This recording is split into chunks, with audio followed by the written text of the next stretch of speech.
Everybody got your speakers on?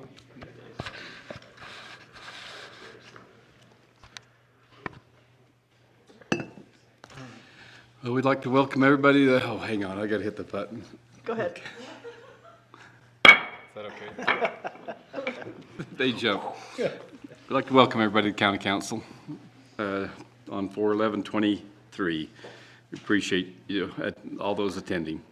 We'll go ahead and turn it over to Council Member Carl Ward for our opening. Thank you. I just appreciate so much everybody who's willing to serve on the council. And I just thought it would be interesting to read just two little lines out of the paragraphs in our county code and give a little history. Utah Code grants specific powers, function, and duties and responsibilities to a board of county commissioners. Most of the counties in Utah are governed by commissioners.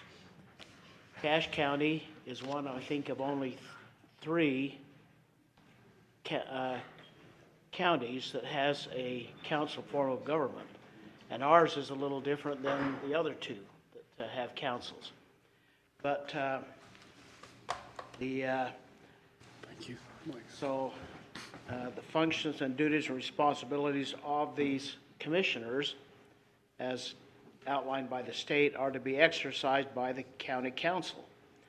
And then this is what important for us to understand is the governing body of Cache County shall be a county council. And so we have quite a responsibility and in doing this, and I appreciate everybody's willingness to be here and to do that. I'd like to begin with a prayer. Our Father in heaven, as we meet tonight as the Cache County Council, we do so with gratitude for the freedoms and blessings which we enjoy, for the wonderful place where we live, for the wonderful people that surround us and that work with us and make our lives satisfying and worthwhile. We ask you to bless us as we meet today to be guided by thy Spirit in the things that we say and do. We might do that which will be best for all. We pray for any who are away and traveling that they can be safe and watched over. And again, ask for thy Spirit to be with us. In the name of Jesus Christ, amen. Amen. Will you join me in standing for the Pledge of Allegiance? I pledge allegiance to the flag of the United States of America and to the republic for which it stands, one nation under God, indivisible, with liberty and justice for all. Thank you. Thank you very much, Carl. Appreciate that. Counts, Barbara, you're on speaker here. Yes, sir. Okay, we'll get that a little bit louder. Yeah. You better there? Can we hear you now? Can you hear me? Yep, that's better. Okay. Okay, thank you. Yep, she's on the road. Be careful what you say. So at this point, we'll take all those that looked at the agenda, the amended agenda. We'll take a motion. So moved. Is there a second? Second. Moved and seconded that we approve the amended agenda. All those in favor say aye. Aye. Any opposed? Aye. Thank you. How about the previous minutes from a couple weeks ago? I read through those and didn't see anything that I felt needed to be adjusted or changed, so I moved to approve the minutes for our last meeting. I'll second that. It's moved and seconded that we approve the minutes from the last meeting. Is there any discussion? Hearing none, proceed to vote. All those in favor say aye. Aye. Any opposed? Okay, motion passes. Let's go ahead down to the report from the county executive. Thank you very much, Mr. Chair. Just like to mention that our County Executive Zook is out on some NACO training. And so I am here and we have some appointments to present to the council. I think, why don't we start with the shorter list, and that would be for the Cache County Planning Commission. We have a reappointment, Mr. Brady Christensen. He would be reappointed to a 3-year term. And both of the appointments that are being proposed tonight would start on January 1st of this year because of the way they line up. And then the other proposed appointment would be for Mr. Kurt Bankhead, and that is replacing Melinda Lees. This is would be his first appointment. Mr. Chair, would you like me to go along with the other appointments? Let's go ahead and we'll talk about, is there any, on these two appointments, I'll entertain a motion, or? I'll make a motion that we approve the two recommended for Planning and Zoning, Mr. Brady Christensen and Mr. Kurt Bankhead, for approval to the Planning and Zoning Commission by the council. Is there a second? I'll second. Moving second that we approve Brady Christensen and Kurt Bankhead to the Cache County Planning Commission. All those in favor say aye. Aye. All those opposed? Motion passes unanimous. Okay, go ahead. Thank you, Mr. Chair. Secondly, I have the list of appointments for the Cache Open Space Advisory Committee. We received almost 80 applications by the deadline, and the county executive came up with the list, and then with some discussion and very little, just a little bit of discussion from Mr. Nolan and Mr. Ward, just trying to have some appointments of people that own some land, out in unincorporated. I think some of you will know some of these names, but I'll read the list and then we'll go for it. Mr. Claire Ellis, Mr. Brent Thomas, Dave Rayfield, Kendra Penry, Christopher Sands, and Jody Harris, and Eric Elison. Those would be the voting members. And then recommended for appointment, 2 non-voting ex officio members, Catherine Buse and Regan Wheeler. Okay. Any discussion on them? Carl and I met yesterday and they gave us the list, and I pointed out I wanted to see people from the county, the unincorporated part, who owned land and had some say-so, because I think the open space deals with open land, and so I was hoping to see that. And so we did able to add Mr. Harris on there, who grew up in the farming and has some acreage. I'd personally like to see more than that, but that's where we're at this time from the representation from the landowners. Yeah, we didn't, there weren't any other people who applied that were farmers or owned farmland. So we were a little bit limited on who we could choose.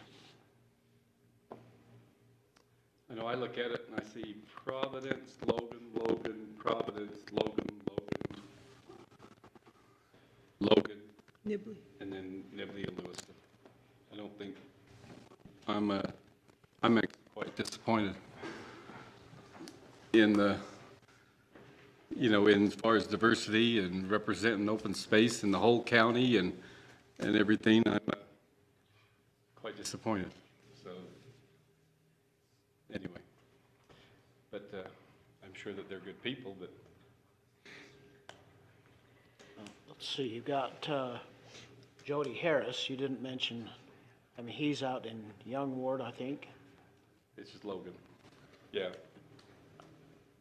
That address looks like Young Ward, though. Yeah, that address. Yeah. But I guess, I don't see much further out in the south end or further out in the north. I guess we got one in Lewiston, a farmer, past farmer, retired farmer out there, but I thought maybe we'd have a little more diversity. That's what Nolan and I were hoping for too. But there weren't other applications. Did they apply or were they not selected? I don't know, 78 applied. Oh, and we went down through the list of everybody who applied.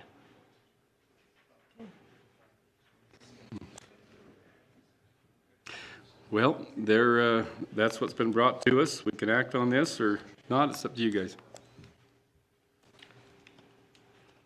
I'd like to think I represent a farming community. I was raised on a farm. My dad's still an active farmer, and I feel like I have that ear to many in my community as well. So I know that we would like to have more of that, but I think there is some. And there are fewer of them in the valley than there are that live in the more urban areas. Good. I think I would be willing to make a motion that we approve this. They're one-year terms. We can maybe, get settled and moving, and then I don't think it's worth setting it aside for another round of applications at this point. I think we need to just move forward and then deal with that. That would be my feeling. Okay, So I would make a motion that we approve this list of appointments. other discussion? So that's your motion? That's my And motion. is there a second? Second. Move and second, we approve this list.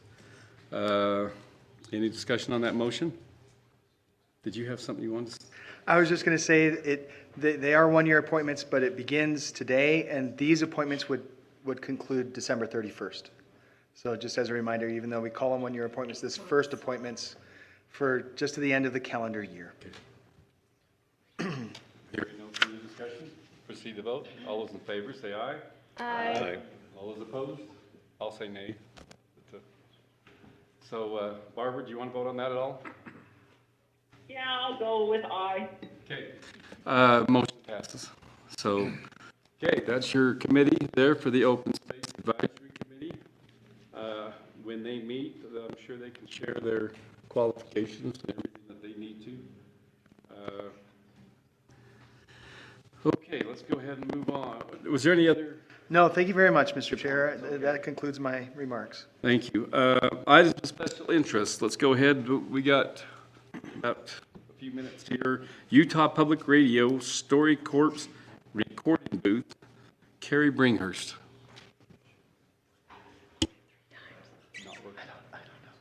Hey, that went faster than I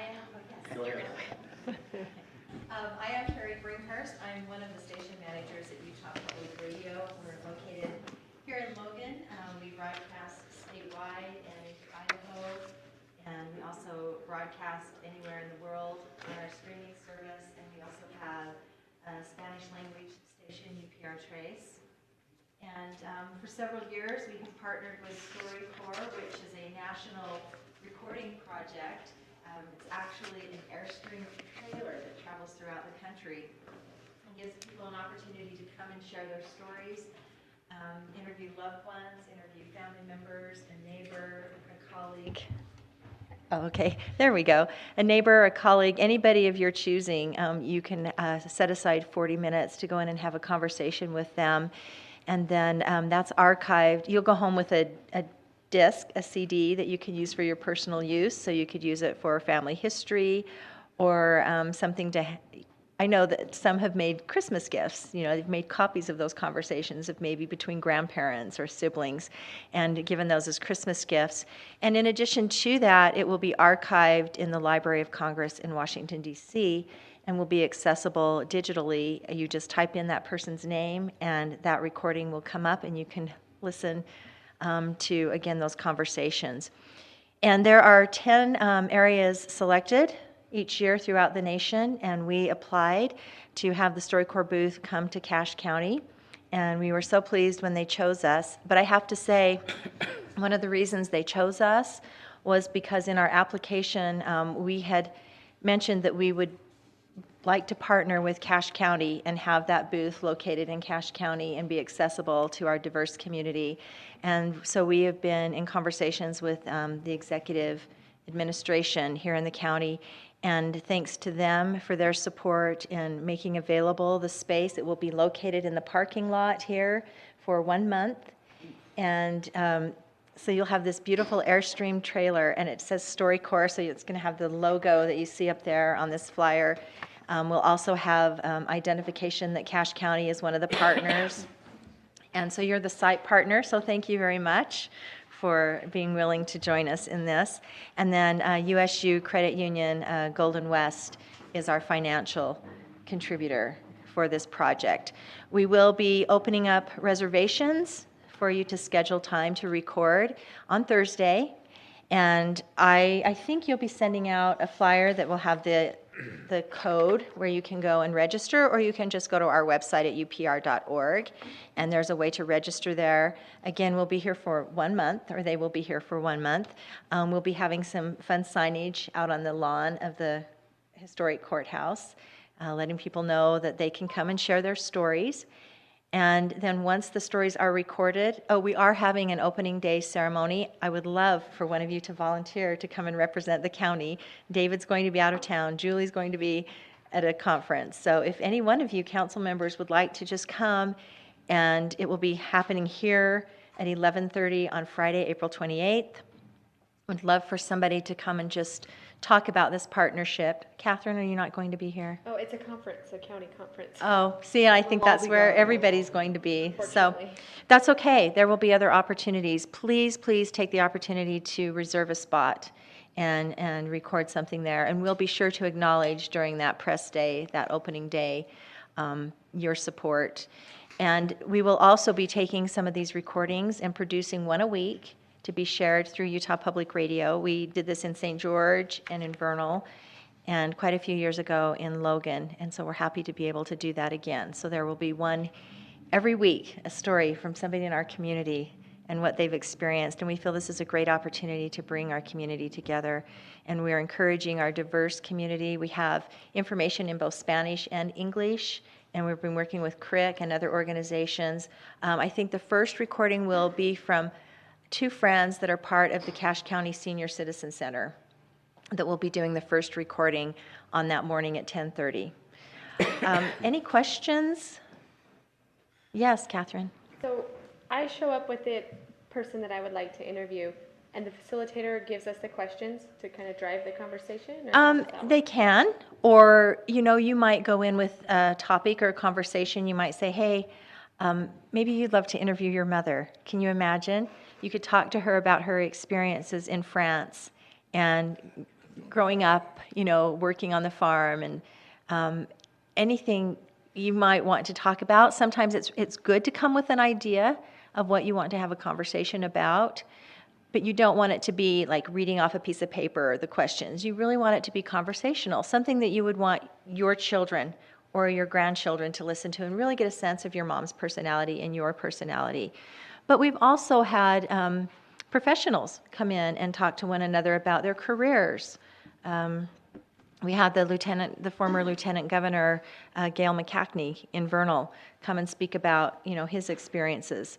And so it doesn't have to be anything as formal as that. It can be very conversational. And really is just there. The lighting is really low. It's a beautiful trailer. The facilitator is there. They might say something like, you talked about you spent time in France. Why were you in France? Why were you in Paris? Right? And that will clue you into maybe developing that conversation a little further. But yes, there will be a facilitator. There are 4 facilitators that travel with the trailer. They're from all over the country. They're going to be staying in a cute little home on Center Street, so they can walk to and from the restaurants here, enjoy some of the theater.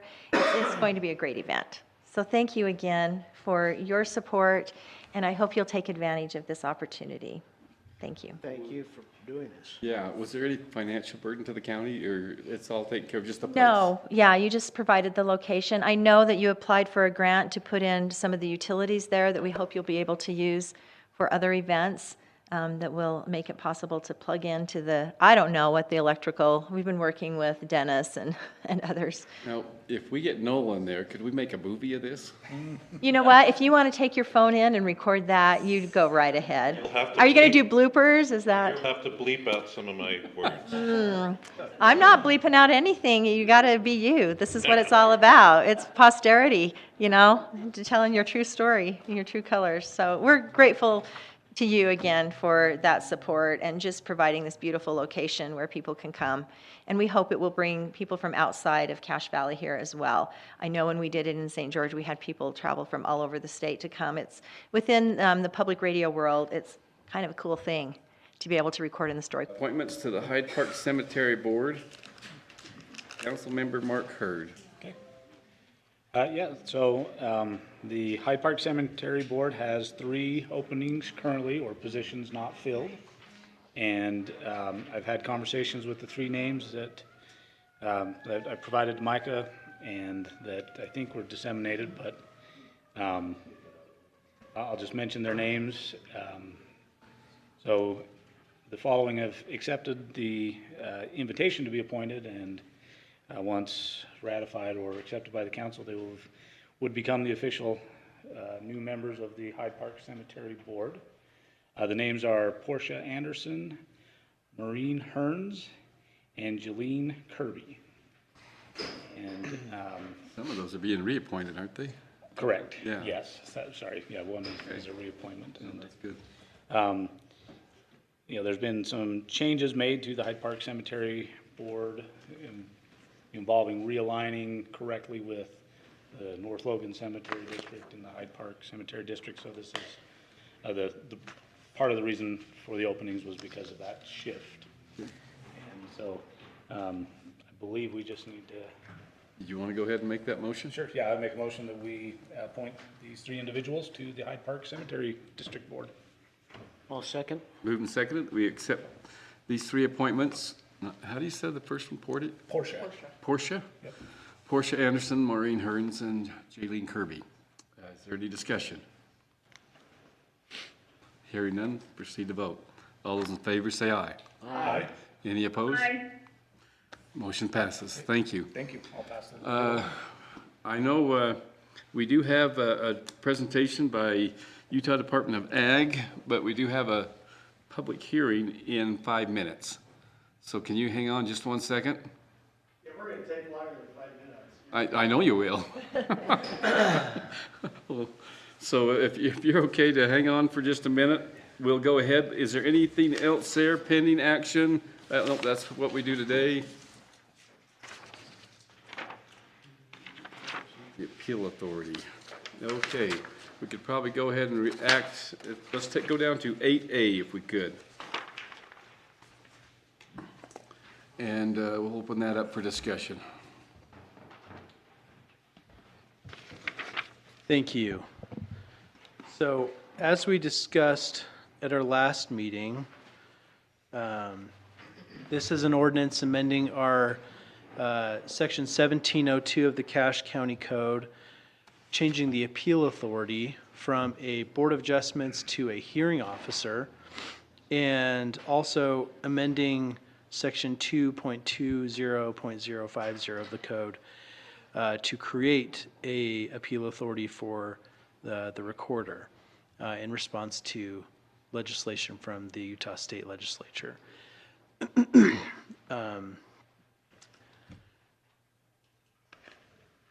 Any questions, or would you like, I can dive in and re-explain it, or however Any you'd questions like. from the, go ahead. Yes. I think he's got the same question I do. So I read through it. First of all, I'd just like to put out a public thank you to all of those who have previously served on the Board of Adjustments from our county members, because I think they filled an important role, and I still think they could fill an important role. But as I read through this, going back to the previous Board of Adjustment, they were appointed, but they were ratified by the county council. I don't understand, as I read through this, how the hearing officer is picked, and if the council has any part in that picking or anything else along there. I could not pick that out as I read through this. Can you explain that to me? Same with the recorded. Yes, so I can just point to the piece of code here. So the land use hearing officer, I have not enumerated a process for selecting that land use hearing officer. We can structure it in that the executive would appoint it with advice and consent. That's one way to do it. Another way is to put out essentially what is an RFP and get different bids from different attorneys or land use experts, county, and create a list of people who are available so that those people can be tapped as needed to avoid conflicts of interest. So there's a couple of different ways to structure that. I would like to see that. I'd also like to know if we have a hearing officer, how long he's in there, because the Board of Adjustment members had a term limit. So I just want the council to be involved in that because I believe it's an important part of what goes on in the county.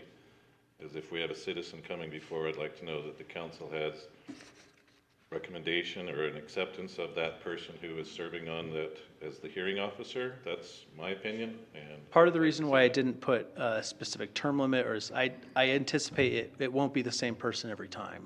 And so it would depend on which party is in front of that hearing officer. So if we designate Attorney A as the hearing officer and Attorney A happens to be the attorney for an appealing party, that attorney would not be able to be the hearing officer for his own we have a party. pool that we choose from, and then the county has had voice or acceptance of those in that pool. Then we know you can rotate that through or something along there. That's definitely a possibility. We could make that happen. But don't you think that probably ought to be part of this ordinance before, that's established, before we really approve it? I think those details are kind of important. Because in here, it does state that the director must be appointed by the Cache County Executive. That would be you're looking at the director, where I'm looking at land use hearing officer in part C. And that's the part I didn't get clarity as to. It said, I'm under 17.2 and 30, establishing land use authorities and powers. Yes, and when in director, so possibly it might be easier to go to the red line copy in Exhibit A. What page is that, Taylor? 13? That would be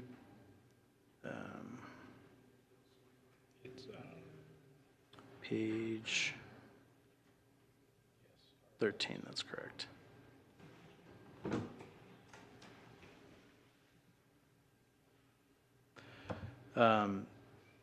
So does the council have they come to a decision on how they want that hearing officer pool to be, or Well, I would you wasn't like me aware, to and create I some understand how proposals? you Or? say you just can't have ones, but I mean, the council had input on the members before, and I still want that to retain as the hearing officer, because I actually served on the Board of Adjustments, thought we did a pretty good job, but here we're changing it, but I still want the council to have some input, some understanding, and because I think that's an important part. When that comes before a hearing board officer, there is something that needs to be looked at, and I want the council to be aware of the person who is making that decision. So that's my put. I don't know Okay. what the other council members have. I feel the same way. I mean, it's really quite unclear as to how this individual is appointed and what kind of oversight they are given as far as from the governing body of the county, which is the council. Right. So a couple of things. So I think if I'm hearing you right, what you would, probably your preferred method would be to have a pool of potential hearing officers appointed. And Well, that meets that criteria. You said if you have to change because you have an attorney who's representing it, then we go to right. hearing And officer number 2 or whatever else. and have each of those people confirmed by the council and I would like some selected say-so by on that. Okay. We can draft it to that effect and present it next time. And so just a couple of items to keep in mind while we think about this. I did. One point, sorry to interrupt. Yes, please. It would almost seem like, as we've gone through that there's a term, so that we're rehearing or re-reviewing those who are serving? What does the council think? Yeah. Yeah, it depends on like how many, what it would be a typical year of these kinds of decisions that have to be made. Is it once or twice, 3 or 4? Typically, these decisions are once or twice a year. Yeah. So maybe if we had a pool that served for 2 years, and Yeah, then some we, time frame so that we're reviewing and then we and can seeing what's on. re-review it. The BOA timeframe, what was that? Was that 3 years? 3 years for the members on there. 3 years. I'd be okay with that. Okay. I'm just making notes for my for our final draft that we'll create You together. mentioned an RFP, like, is there compensation? How is that compensation set? Is it delineated in this code? I didn't see anything about. So compensation, I would avoid putting that in our ordinance, Okay. because we would want to go according to what we could get on the market, and that may change and fluctuate. And given that it is, an element of public service, we might be able to get that for below market rate. So I would hesitate putting a dollar figure in the ordinance that would be subject to change. But if they're going to volunteer to be on this committee, there needs to be some sort of something to give them to say how they would be compensated. They Wouldn't aren't, there be? I was going to say, they're not volunteering. Yeah. So they wouldn't be volunteering, but it's possible. we'd like 'em It's to. possible that we could get them to serve for below market rate of what an attorney Or would just say charge it's like for their time. 20% below market rate or whatever, or how is that market rate identified? I mean, it just seems like a little murky as far as if we want people to say they would be willing to do it. There needs to be a little bit more detail. And if I can speak up and maybe just give Please. some suggestion here is, maybe as we're putting the process for them being appointed, we can include the RFP process in the code, that this will be put out for RFP, the name and their proposed rate in their RFP will be brought before the council. That'd be good. With an appointment of the executive. And so you can see, I think that will potentially keep prices down, because if they know that I'm gonna put in for this, and if I'm gonna be considered, it's gonna go in front of the council, and the whole public's gonna know how much I'm asking for, and two other people are willing to do it for cheaper, I kinda look like I'm being greedy here, so maybe that'll help drive prices down. I don't know. Thank you. And so while we're thinking about this, this past weekend, I did go to the Utah Land Institute conference down in St. George, where we discussed some of these issues. And during that conference, a panel of land use experts did mention that 70% of Utah municipalities and counties have gone to a hearing officer, that we are now distinctly in the minority of having a board of adjustments. And a board of adjustments has a quasi-judicial function. They are reviewing the law and how the planning commission or the director applied the law. And so in that sense, just like we don't like judges to be influenced by public opinion, we don't want our quasi-judicial authority, appeal authority, to be influenced by public opinion. And so that's part of the reason why we are moving to a hearing officer, is because at the time for public input is when we're writing our code and when we are making our zoning choices and when we're allowing what goes into which zone. The time for public opinion is passed by the time they're at the judicial stage. At that point, we're just evaluating how the law was applied and whether that law was correctly applied. And so just as we're considering moving towards a hearing officer, that's part of the reason why many counties and municipalities have chosen to do that, is because it avoids that complication. So I will take those suggestions and make those changes and bring this back to you. Thank you. Thank you. I hope this isn't we used to have a lot more volunteerism, it seems like, and people helping out, and maybe they're harder to get to now, and I just, maybe that's why we're one of the last ones, because we're just like the best. Cache County's a special place. Yes, I will give you that. Thank I you. appreciate that very much. Okay, let's go ahead, Dr. Butters. Public hearing? Do we need a public? Oh, you want to do the public hearing? Oh, are we there already? Yep. I got it. Sorry. Let's go ahead and open up the public hearing. Well, let's have, is it Matt you're going to? This will be a short one, right? I'll make it as short as you would like. You're good. It's a public hearing. We'll be opening that up here in a second after you get some information from Matt Phillips on the county code regarding Cache County's flood damage prevention ordinance. Go ahead. I feel like I've gave this presentation several times, so again, I will be short. It's been a while, but the FEMA came through. Mine's not showing up there, but we'll figure it out. Bart's help.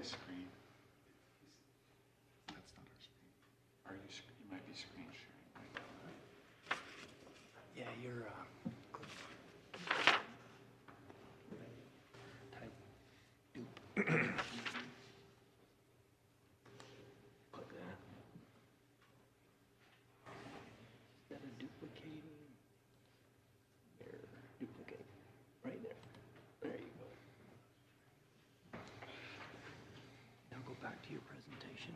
You're good. Okay. This is a little bit when the FEMA came in and updated our risk map. So this has been going on since 2015. They came, they've gone to the council, they've gone to the different communities, and we're at the end of the risk map project. So what I'm here today to do is to update our flood development ordinance, and FEMA requires that anytime they update their maps for the communities. They also require you to go through and do an ordinance update so that any new changes or any new issues can be updated into your ordinance. For some of the new council members, pretty much every community in Cache County is a part of the NFIP. The only ones that aren't are Amalga, Cornish, and Trenton. But it's been, 1968, it was created because of all the flooding. It's a quid pro quo program where if the communities will adopt these ordinances, then the government will provide to those residents that they can buy flood insurance. And so Cache County is one of those communities that has this ordinance, so anyone in the unincorporated part of the Cache County can buy flood insurance. Again, it's kind of a three-legged stool with the NFIP. You need to know your flood hazards. That's where the mapping comes in, so that's what they've mapped. They've updated some of the maps for Cache County. It's our job to manage those with regulations for this ordinance, building code, zoning, and then the NFIP will offer the flood insurance. So we don't do anything with the flood insurance, and for the most part, the county doesn't do anything with the mapping. We just are kind of part of their process for our ordinances, building codes, and zoning. Again, you can see that on the right hand, that was the 1981 floodplain map. On the other side is the 2011. This is between Mendon and Wellsville, and they're almost identical. So from the very inception of the floodplain, most of our maps have not changed. There has been very limited detailed studies. The next slide will show you what has changed. So this is that same area. Now we've got some more detailed studies, and the purple is actually being removed from the floodplain. So big changes. If I go back, you can see that's that big wide swath kind of on the left side of those pictures. And then this is it. So over on that part of the county, they actually did some good updates to the studies, and all that purple stuff is getting removed from the floodplain, which it should be. I mean, that's more accurate to what it is. Again, it's been going on for 8 years. I don't want to put any pressure on the council, but if we don't pass this ordinance by May 9th, we'll be suspended, and no county residents will be able to purchase flood insurance, and their flood insurance policies will not be valid. In the spring of 2023.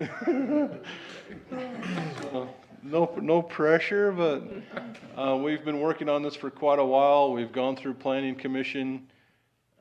We've actually had the state review it. Planning Commission passed it. The state had a couple minor comments. Most of our stuff is pretty minor. We did have to add some technical data. We had to update some stuff for substantial improvements. We had to add some language on stop work orders and some penalties.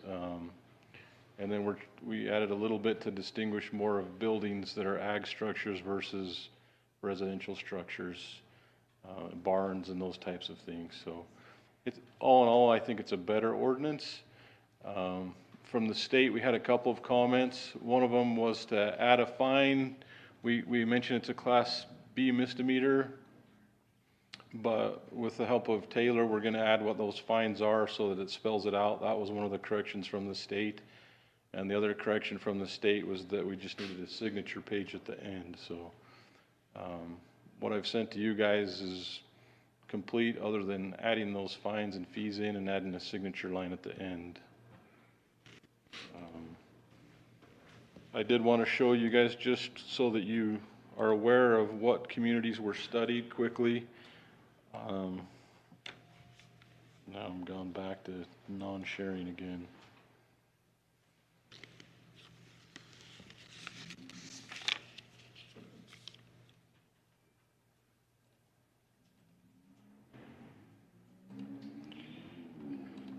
This is a picture of the red boxes show where FEMA actually come in and updated or did some studies. So again, this is where I was showing you guys on the screen over here in Mendon, Wellsville. If I kind of zoom into some of these, you'll see that there's some parts that are in the unincorporated part, but most of these are in the community. I mean, this whole study area is within Hiram. This one's a large portion is in Nibley. You know, this is all, so most of the money, most of the time and efforts were spent in more of the highly populated areas. The county didn't see a ton of changes in the county out here in the unincorporated part. Pretty typical. So while there was a lot of updates, very few impacts to the county. Most of our impacts would be over here on the Mendon-Wellsville side. They would start at the community boundary and stop studying at the other community. As the river or the stream went through the community, they would stop and start. So although we've made a lot of progress, I still think there needs to be more funding and more pressure put on them to study a lot of the unincorporated parts of the county as well. A lot of our areas are farm ground. It's not well studied, and it is hard to manage, but this is a step in the right direction. So any questions for me? I do have up there now is all of the red lines. I believe Micah put a copy of this in your packet that shows you all the changes. He might have put a clean copy in there. I do have a copy of this that shows what was added, what was deleted, all 20 plus pages of it. So any questions for me? We probably will here in just a second. Okay. Let's go ahead and we'll now open up the public hearing. Anyone like to come up? Motion to close the public hearing. Move to second, we close the public hearing. All those in favor say aye. Aye. Any opposed? Aye. It's closed. So any other questions we have for Matt? Or I can answer them later if we want to hear from Dr. Butters. I have two questions. Okay. How often is FEMA going to do this study? Once we pass this, when does the next one come around? There's no time frame. When they get money and kind of who squeaks, I think would be the best guess. Nolan? Do we have any knowledge or understanding or report that tells us how many of our citizens are using this insurance? I did see something recently. I could get you a copy. I don't know that off the top of my head. But there is some charts that you can get from the NFIP that will say how many properties are insured within the county and what the value of those total insured properties are. I'd have to get that from someone that does the insurance side of things. A lot of what drives those for a property being insured is usually the loan, the company, the mortgage company. Yeah. They're the ones that in the valuation of an appraisal, they pick up these floodplains and these flood areas, and usually that's what tells, okay, this particular mortgage company, okay, you need to have flood insurance. If any federally backed mortgage that the home is in the floodplain has to have flood insurance. If you're outside of that, it's an option to purchase it, but federally backed mortgages. So if you don't have a mortgage, you can build your house in the floodplain. You don't have to buy flood insurance, but any federally backed mortgages, you have to have flood insurance. So. Other questions? Okay. Thanks, Matt. Okay. Now let's have a presentation from, let's see. Wow, we got all of them. I hope we'll be able to handle all this. You're limping. Yeah, I'm trying to hide it. Okay. Uh-oh, skiing, I'll bet. Yeah. I don't know how I can ski for almost 50 years and not get hurt, and then It was the 50. caught up with those. And again, if you'd introduce yourself and all the cohorts together and, okay. We're just pulling up a presentation that we've got here. By way of introduction, I'm Craig Butters, the Commissioner of the Department of Agriculture and Food. I have with me my deputy, Kelly Pearson, and he's a country boy from down Monticello, so we kind of cover both ends of the state. And Spencer Gibbons, the CEO of the Utah Farm Bureau, is here with us. Spencer, you probably all know, but he lives in Richmond, so. Okay, we'll go ahead and.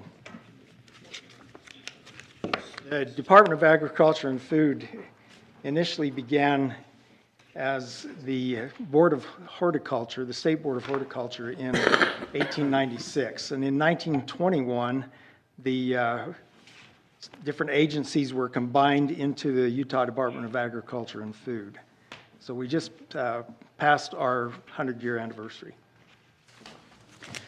So some of the things that we do at the department, we have responsibility or stewardship, general stewardship over agriculture in the state. We do a lot of inspections, regulations, consumer protection, rulemaking, loan assistance, pest and disease control, and marketing and economic development.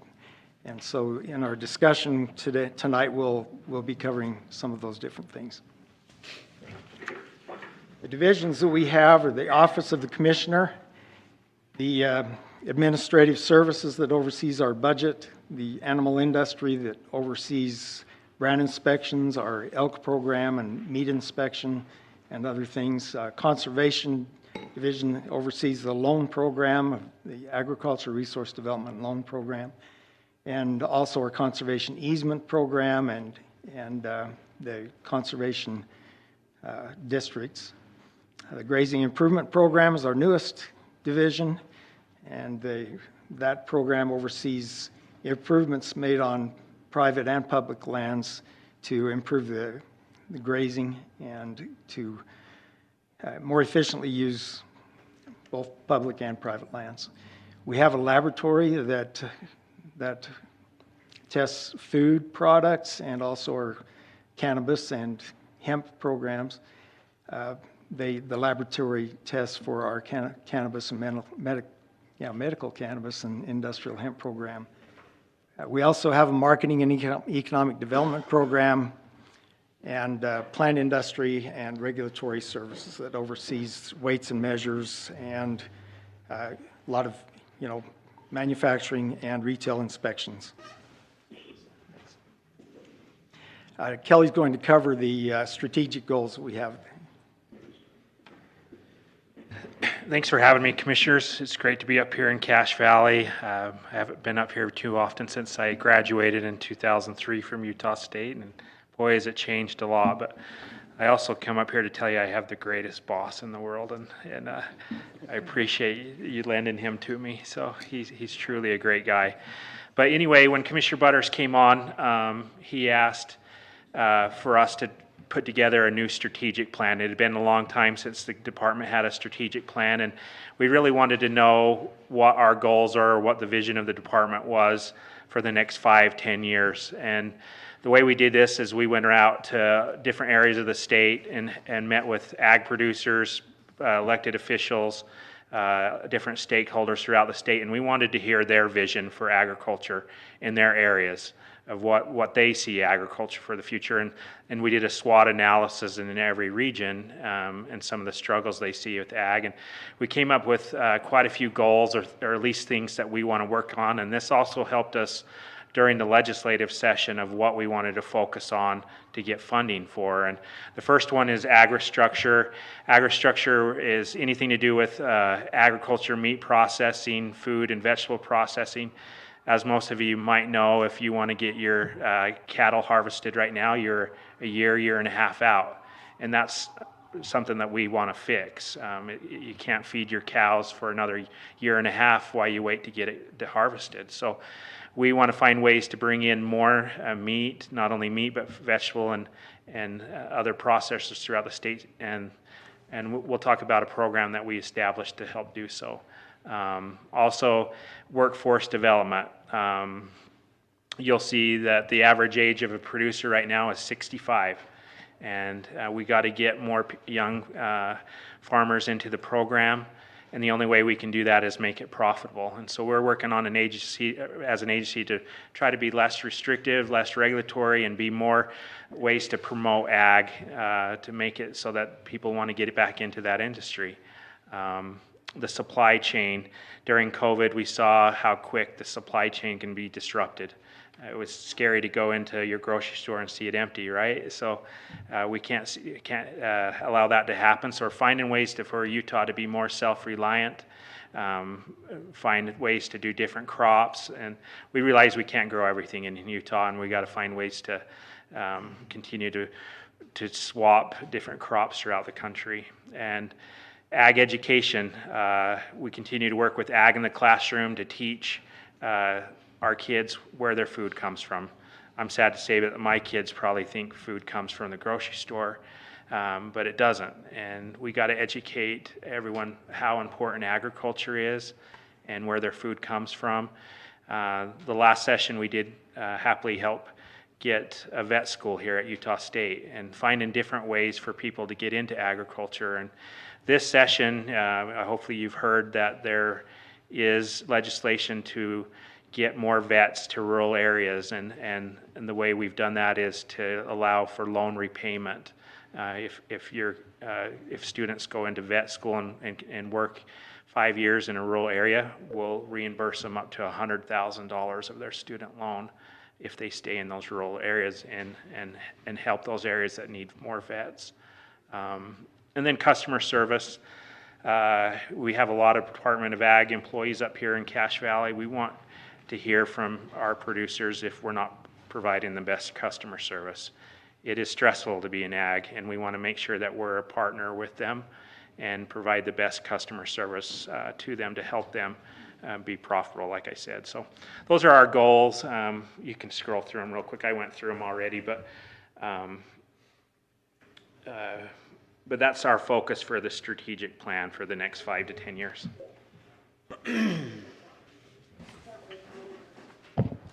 Next, I'm just going to take a moment to talk about the benefits of agriculture in Utah. This presentation that we're giving is, we're going throughout the state to every county governing body, to every commission, every council, to talk about the benefits of agriculture. You might wonder why we're here, but we feel like there are a lot of new council members and commissioners that we want to get to know, but we also want to emphasize the importance of agriculture in all their counties, even the more urban counties along the Wasatch Front. So, of course, agriculture provides food, fiber, and animal feed. It strengthens our local food security, creates rural jobs, provides open space and conservation over natural resources. There's a large economic driver in rural areas. And agriculture really does provide the economy in a lot of the rural areas of our state. And of course, agriculture often, through our irrigation systems, provides water and resources for wildlife. So at a glance, we just want to provide you with some information. So here in Cache County, there are ag products that are sold at the value of $162 million, over $162 million, almost $163. There are farms, 1,397 farms, 276,000 acres of farmland. Our average farm size is 198 acres, and as you can see there, 90,000 irrigated acres, and 95% of the farms in Cache County are family farms. So you see there, the livestock accounts for about 75% of the sales for agricultural products in the county. Okay, next. On our county rankings, as far as the state, we are number 1 in the milk from dairy cows, number 3 in several different areas: hogs and pigs, poultry and eggs, other crops and hay, vegetables, melons, potatoes, fruits and tree nuts, and we're number 4 in livestock and poultry products, fifth in total market value ag products sold, and you see they're fifth in grains and also cattle and calves sold. Okay. So new products, we're just going to outline about four products or four programs that we have that we want to talk about. So I talked about agristructure. So last session, 2 sessions ago, we got a pilot program of $1 million to do a food processing grant. So what this was any processor that we have throughout the state, if we can get them to do more processing, they were eligible for the grant. So either equipment or refrigeration, anything that would help them do more processing. And we got about 72 applications and about 14 million requests for that $1 million. So it was a tough process for the ranking committee to go through, but we wanted to try to do our best the return of investment on that first $1 million and hopefully continue to get funding for that program. The next slide will kind of show you where the map of where we funded those projects. And this session we did get $1 million more for this program. And so we want your help on sharing the word. So come May 1st through the end of May will be the application period for that grant. We will have a cap of about $200,000 that's not matching. So application period is May. The ranking committee will look at it through June and then award that money come July 1st of this year. So again, we're excited about this program. We hope that it helps our existing processors to do more. And again, if they need new equipment. But what we'll do is send an email to each one of you with all these programs and the links so that you can share it with your constituents as well. So I'll see if I can help you get this. Go to So we've got a video that we're going to show you, and then I'll explain a little bit about the water optimization program.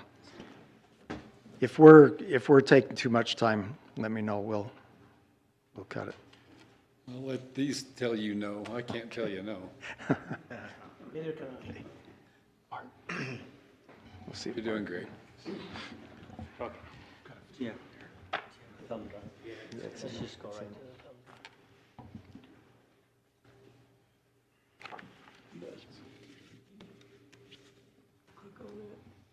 I figure if anybody can figure out how to show this video. Yeah, double T will. He's got it. Seems like every county that we go to has a different system to show it. So what works in one doesn't work in another. So it's embedded in your in your PPTX, but you don't have the supporting video. We'll work with one of these. Not usually, because there's no video. It was on the zip drive. Okay. Well, we will send you the presentation.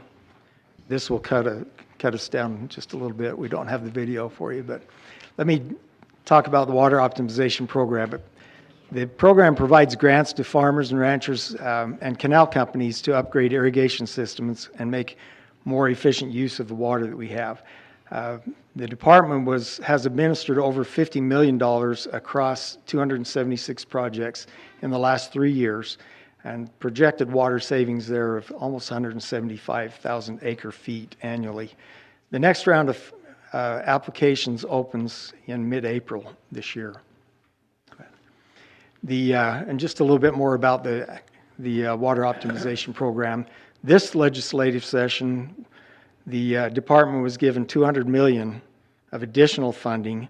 30 million of that was ARPA funding that has to be committed by the end of 2024.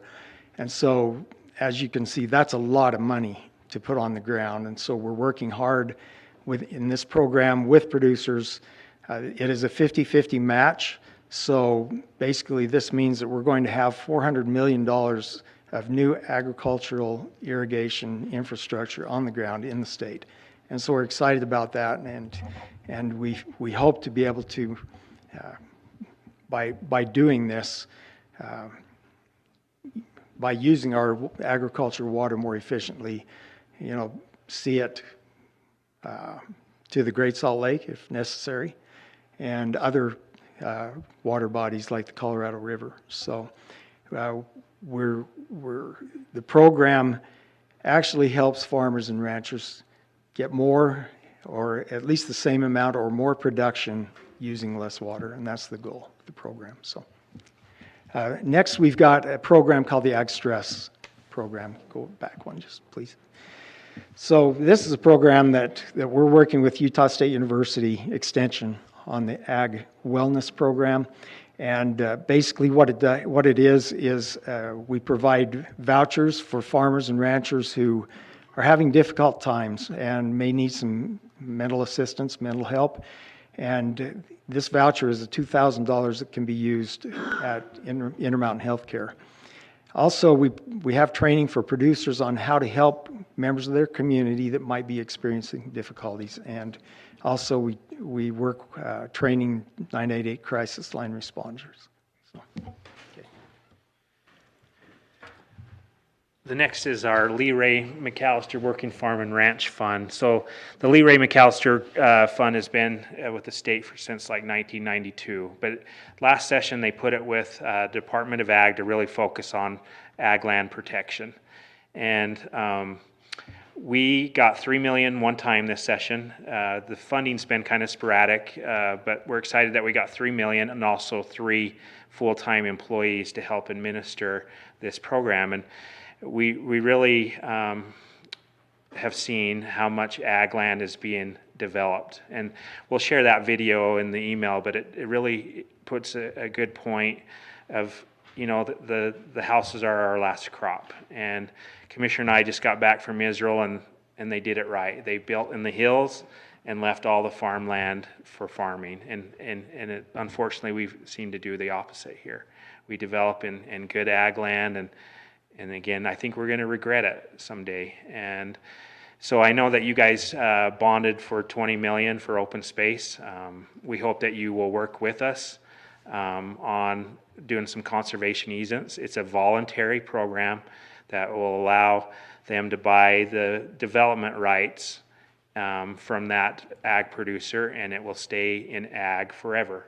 They'll still maintain ownership, but if they sell the land, it'll continue to stay as ag land. And I know that also we passed House Bill 71 this session. Is that what? 371, which will take 20% of your rollback taxes, and you'll have to use that money to do a conservation easement within your county. And you can use our money to help match. So we'll have a ranking committee. We'll come July 1st, we'll have that staff on, and we'll find ways to work with you on doing conservation easements within your county with that rollback taxes. We hope that we'll all partner together. Over the time, they've matched that money with NRCS money and with nonprofit and money as well, and have done a lot of great conservation easements throughout Utah. So we're excited about this program. Again, the video we'll share with you in an email. You'll really appreciate what we've put together. So, yeah.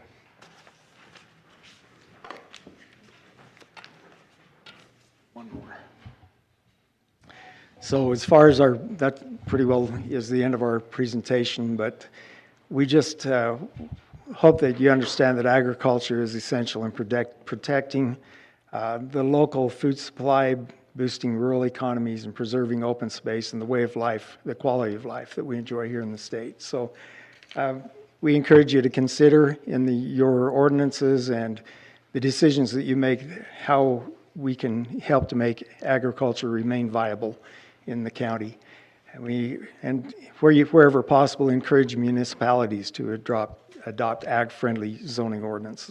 Also, I know a lot of our municipalities have agricultural zones, and we hope that we can maintain those to maintain large blocks of agricultural land. So we're here to help as a department, and like Kelly said, we'll get more information to you that you can follow up, and we can continue our communications. So thank you very much. I'm happy to answer questions. Spencer Gibbons here. If you have any questions for Spencer about Farm Bureau, I think if you have any tough questions, I'll just deflect them to. Yeah, I got a question on the ag stress mental health. Can I use the $2,000 for a cruise? That would be great mental health for me. I like the way you think there. Yes, Kathy? Yeah, so I have a question. I have family that lives up in Idaho, and there are a few slaughterhouses that are going to be in Idaho Falls and in Jerome areas. And so those are locally, they're not big companies because that's what we're used to here. What I think that there's a need here in talking to my ranching friends and my family members, what can the state do to kind of incentivize that same type of operation to be here, maybe not in Cache Valley, but here local and have more of those local type operations? That's a good question. I know that there are federal programs and federal dollars that have come forward in the last 2-3 years since COVID. And the state hasn't taken advantage of those dollars.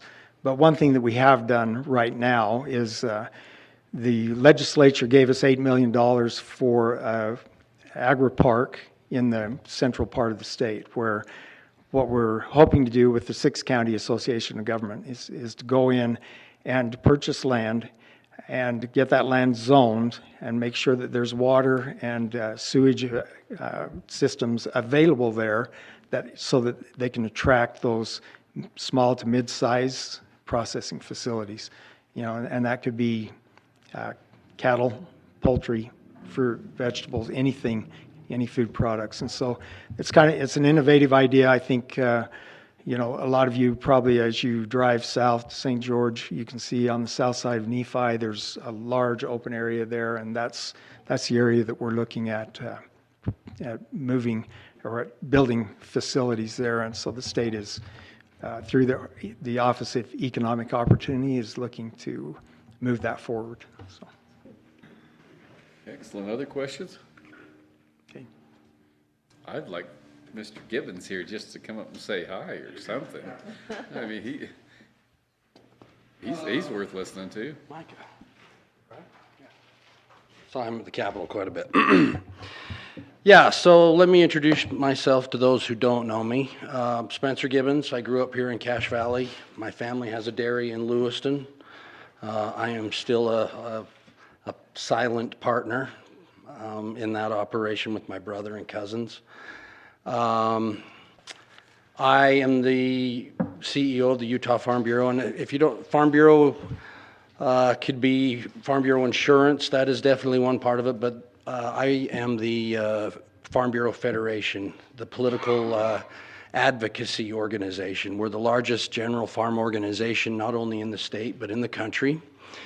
And we try to help farmers and ranchers stay in business. And I make my home in Cache Valley, even though I drive to Sandy every day. So it makes perfect sense that I do that. But we really have a jewel here in Cache Valley. We have wonderful land. We have abundant water.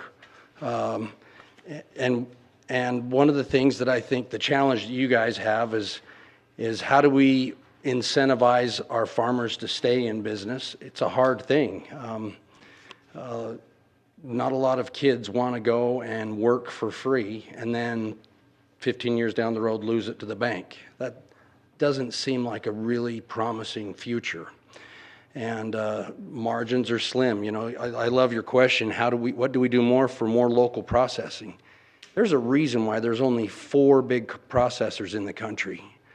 Razor thin margins, and so they've had to scale everything. And so unless you have a really small niche, or you have a lot of private capital that can help you go, it's almost impossible, really, to be really honest. But to answer your question, it's to support those that try, and that's hard to do when money is tight. It's easy to go to the store and do I do the hamburger that I can get from Swift or ConAgra or JBS for $3.99 a pound because that's their price point, or do I buy the hamburger that might be $6 a pound because that's the local guy's price point? And those are hard things. I've been thinking back about 20 years ago today. I think Evan Olson was trying to get this ag land conservation bond passed, And I was right out of college, and at the time, our organization had some conflict with the way that the bond was being proposed. So we actually had to, I had to stand at the microphone and oppose the bond. And I think John Mickle wanted to fist fight me out in the parking lot afterwards. It was a heated thing, and it's not something that I like. But the thing that I think, the challenge you have is, on top of trying to wise planning, we all want our children to come back. I have married children. I'd love for them to live in the valley. I'd love for them to have economic opportunity to make their home here and be successful here. And I think that's everybody's goal. But you do have a big challenge in front of us. I appreciate Commissioner Butters and Kelly's leadership.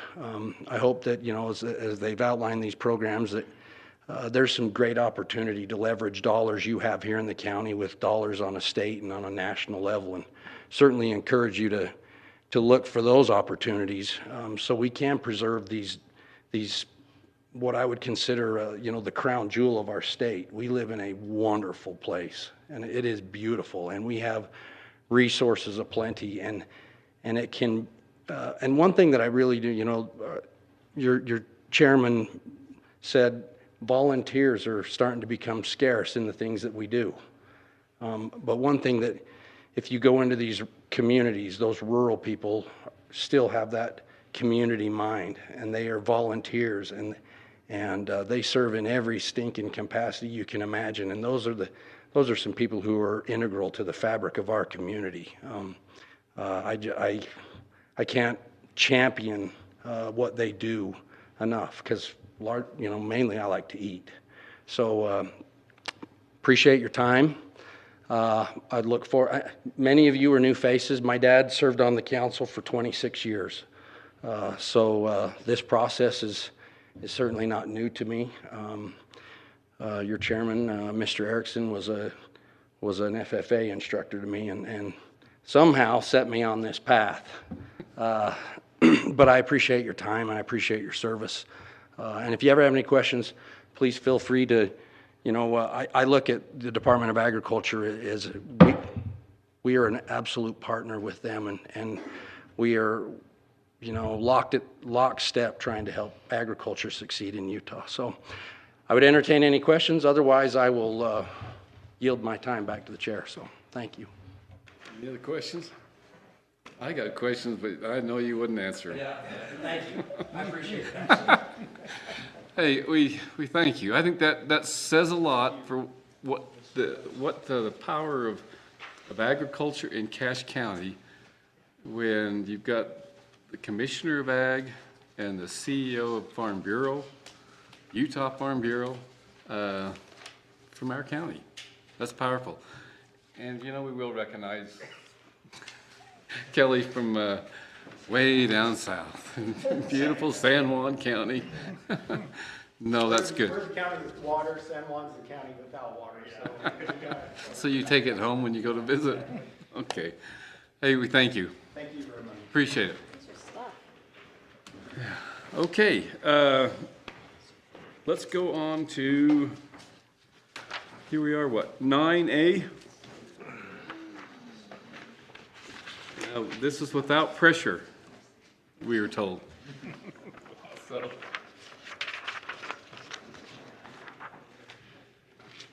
I'll entertain a motion, or if you'd like to talk about it, we'll open it up just amongst the council. This is ordinance 2023-14. Chairman, I would make a motion, waive the rules to approve ordinance 2023-14, an ordinance amending and superseding Chapter 20 of Title 15, the Cache County Code regarding Cache County's flood damage prevention ordinance, with the changes that Taylor was going to be making. I believe that there wasn't any changes from Taylor in that. On the flood damage, was there? It references a C misdemeanor. Oh, okay, yes, okay, sorry. That's spelled out in state code. Okay, On the signature page. Yeah. okay, thank you, Carl. Moved and seconded that we pass ordinance that we waive the rules and pass ordinance 2023-14, an ordinance amending and superseding Chapter 28 of Title 15, Cache County Code regarding the Cache County Flood Damage Prevention Ordinance. Is there any discussion? Hearing none, proceed to vote. All those in favor say aye. Aye. Any opposed? Motion passes unanimous even. Okay, let's go with the review of the approval of annexation, of an annexation island in Millville City. Thank you. Just have this on the screen in just a moment.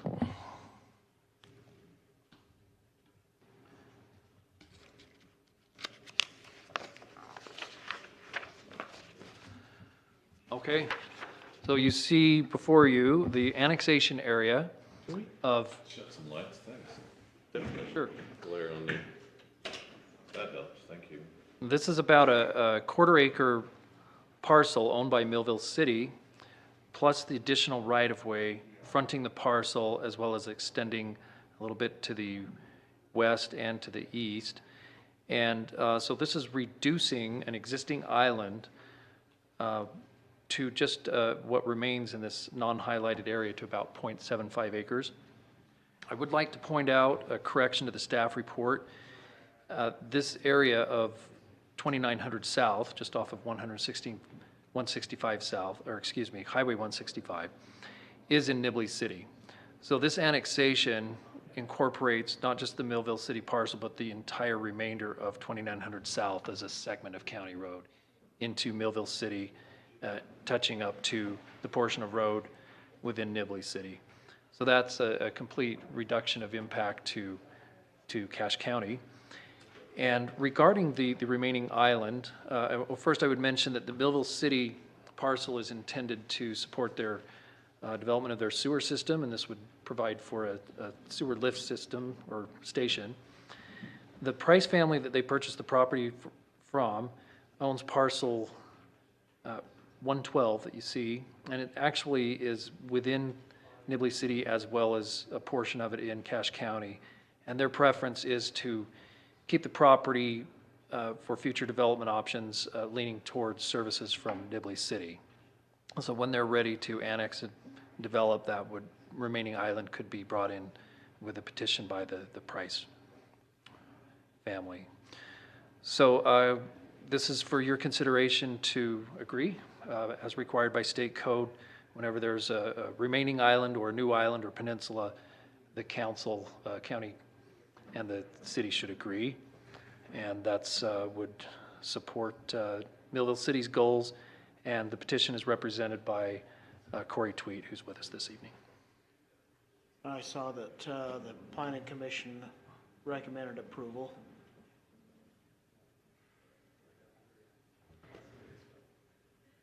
Well, everybody's silent. I'll make a motion that we approve the annexation of the annexation island in Millville City. Is there a second? I'll second. Moved and second, we approve this annexation island within Millville City. Is there any discussion? The rules will need to be waived on this. Oh, I'll waive the rules. Waive the rules, so we'll waive the rules and then Yep, approve, waive the okay? rules. I had one question, Catherine, is this, you're familiar with this area, imagine, is The Scary Bridge, the Scary Bridge. that's how it's known.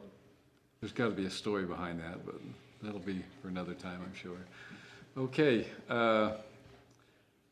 logical? Yep.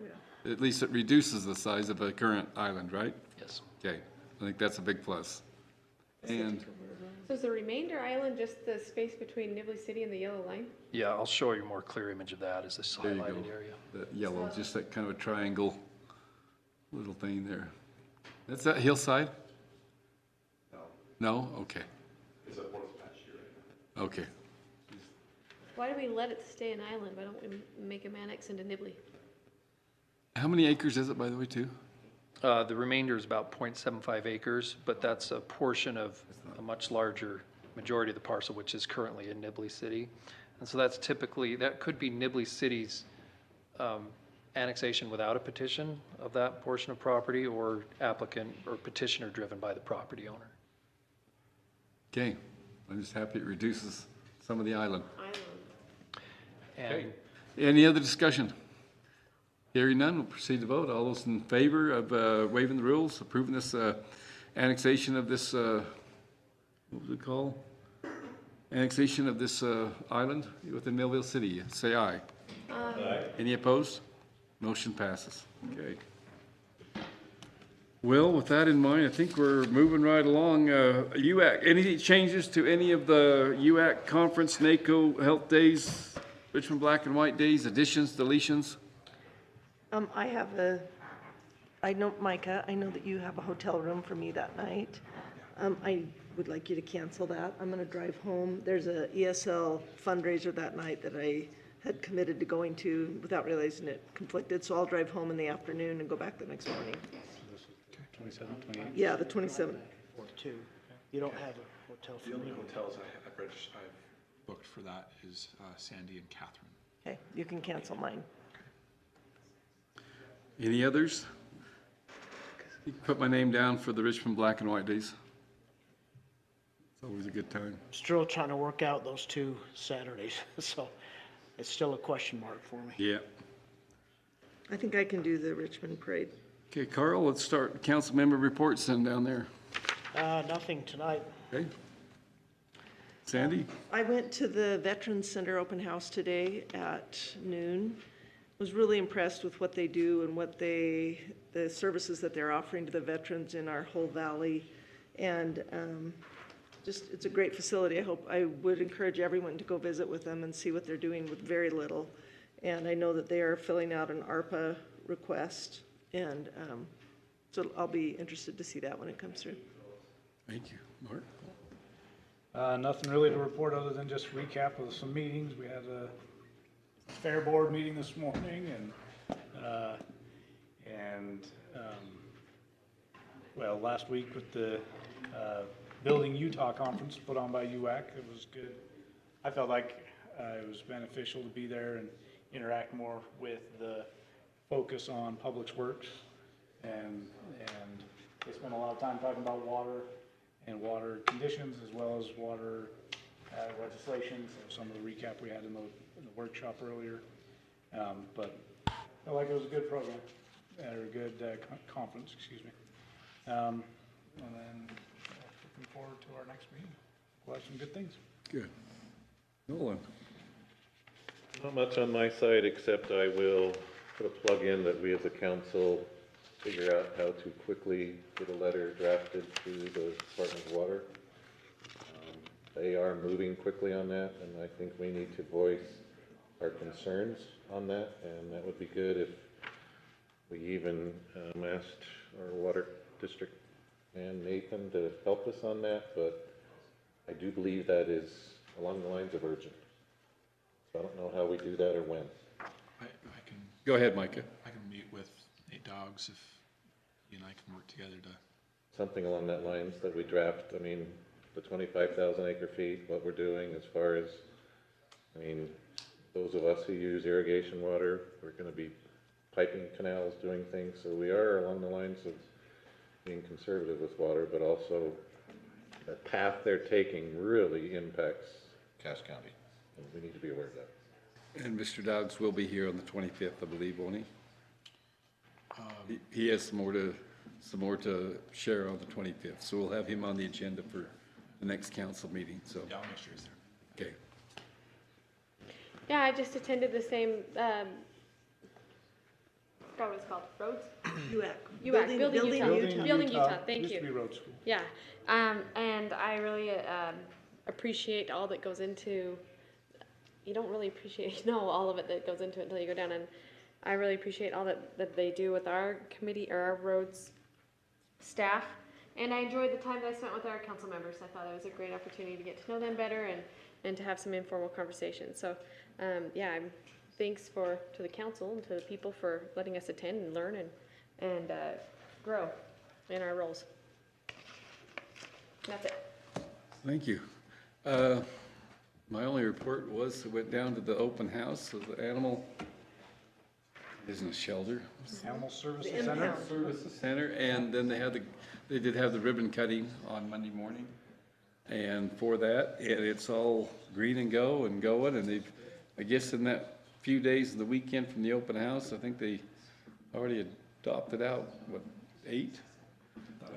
8 dogs, and yeah, just in that short time, they've got a neat, not only facility, but I think they have a process going that will be very, very beneficial in keeping not only the people safe, but the animals safe, and I'm sure they'll be expanding to other kinds of animals. So I do appreciate Sheriff Jensen and everything that they've done in that painstaking process of trying to get that built in COVID, times, and that's been a tough one for him.